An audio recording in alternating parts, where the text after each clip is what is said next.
তাকে বাক্সবন্দি করে আল্লাহর হুকুমে নদীতে ফেলে দিলেন। মা কাঁদতেছে, কাটা কবুতরের মতো ছটফট করছে। কলিজার টুকরো সন্তান নদীতে ভাসায় দেওয়া মায়ের জন্য কি অবস্থা বুঝতেই পারে। নদীর স্রোতে ভেসে যাচ্ছে,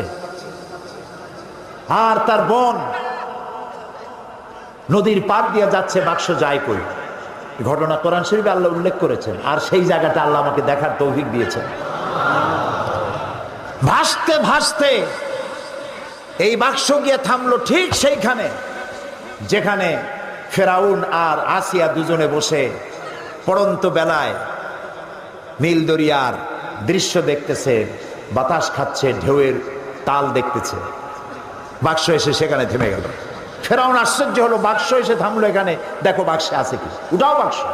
বাক্স উঠানো হলো, খুলে দেখে গোলাপের পাপড়ির মতো চেহারা সুন্দর একটি বাচ্চা। ফেরাউন বলছে, এই তো আমার